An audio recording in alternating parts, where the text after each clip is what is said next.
March 6 ಮತ್ತು 7 ರಂದು ಬಿಡುಗಡೆಯಾಗಲಿರುವ 2 ಕನ್ನಡ ಚಿತ್ರಗಳ ಬಗ್ಗೆ ಮಾಹಿತಿ ಇಲ್ಲಿದೆ. ರಾಕ್ಷಸ ಇದು ಒಂದು ಹಾರರ್ ಮತ್ತು ಥ್ರಿಲ್ಲರ್ ಚಿತ್ರವಾಗಿದೆ. ಪ್ರಜ್ವಲ್ ದೇವರಾಜ್ ಪ್ರಮುಖ ಪಾತ್ರದಲ್ಲಿ ನಟಿಸಿದ್ದಾರೆ. ಸೋನಲ್ ಮೊಂಟೆರೊ, ಕೆಎಸ್ ಶ್ರೀಧರ್, ಅರ್ನಾ ರಾಥೋಡ್, ವಿಹಾನ್ ಬಾಸ್ಟಿನ್, ಶೋಭರಾಜ್ ಮುಂತಾದವರು ನಟಿಸಿದ್ದಾರೆ. ಈ ಚಿತ್ರದ ಕಥೆಯು ಒಂದು ಬ್ರಹ್ಮರಾಕ್ಷಸನ ಸುತ್ತ ಸುತ್ತುತ್ತದೆ. ಒಂದು ಪೆಟ್ಟಿಗೆಯಲ್ಲಿ ಸೆರೆಹಿಡಿದು ಮುಚ್ಚಿಟ್ಟ ಬ್ರಹ್ಮರಾಕ್ಷಸ ಆಕಸ್ಮಿಕವಾಗಿ ಪೊಲೀಸ್ ಠಾಣೆಯ ಸಾಕ್ಷ್ಯಗಳ ಕೋಣೆಗೆ ಬಂದು ಸೇರಿಕೊಳ್ಳುತ್ತದೆ.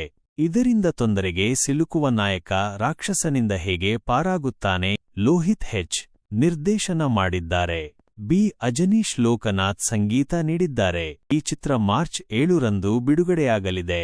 ಇದಲ್ಲದೆ ಈ ಚಿತ್ರವು ಕನ್ನಡ ಮತ್ತು ತೆಲುಗು ಭಾಷೆಗಳಲ್ಲಿ ಬಿಡುಗಡೆಯಾಗುತ್ತಿದೆ. ಸೂರಿ ಲವ್ ಸಂಧ್ಯಾ ಇದು ಒಂದು ಪ್ರೇಮಕಥೆಯ ಚಿತ್ರ. ಅಭಿಮನ್ಯು ಕಾಶಿನಾಥ್ ಮತ್ತು ಅಪೂರ್ವ ಮುಖ್ಯ ಪಾತ್ರಗಳಲ್ಲಿ ನಟಿಸಿದ್ದಾರೆ. ಪ್ರತಾಪ್ ನಾರಾಯಣ್ ಅವರು ವಿಲನ್ ಪಾತ್ರದಲ್ಲಿ ನಟಿಸಿದ್ದಾರೆ. ಸಾಮಾನ್ಯ ಹುಡುಗನೊಬ್ಬನ ಲವ್ ಸ್ಟೋರಿಯನ್ನು ಹೇಳುತ್ತದೆ. ಒಬ್ಬ ದಿನಗೂಲಿ ನೌಕರನ ಜೀವನದಲ್ಲಿ ಹುಡುಗಿಯೊಬ್ಬಳು ಬಂದಾಗ ಏನಾಗುತ್ತದೆ.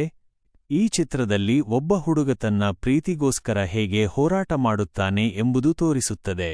ಯಾದವ್ ರಾಜ್ ಕಥೆ, ಚಿತ್ರಕಥೆ, ಸಂಭಾಷಣೆ, ಸಾಹಿತ್ಯ ಬರೆದು ಆಕ್ಷನ್ ಕಟ್ ಹೇಳಿದ್ದಾರೆ.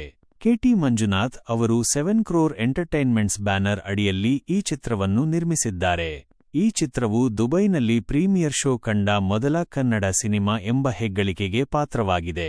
ಚಿತ್ರದಲ್ಲಿ ಟ್ರೂ ಇನ್ಸಿಡೆಂಟ್ ಬೇಸ್ ಕಂಟೆಂಟ್ಗಳಿವೆ. ಲವ್ ಮಾಡುವುದು ದೊಡ್ಡದಲ್ಲ, ಆದರೆ ತನ್ನ ಹುಡುಗಿಯನ್ನು ಹೇಗೆ ಕಾಪಾಡಿಕೊಳ್ಳಬೇಕು ಎಂಬ ಮೆಸೇಜ್ ಈ ಚಿತ್ರದಲ್ಲಿದೆ ಎಂದು ಚಿತ್ರತಂಡ ಹೇಳಿಕೊಂಡಿದೆ. ಈ ಚಿತ್ರ ಮಾರ್ಚ್ 6 ರಂದು ಬಿಡುಗಡೆಯಾಗಲಿದೆ.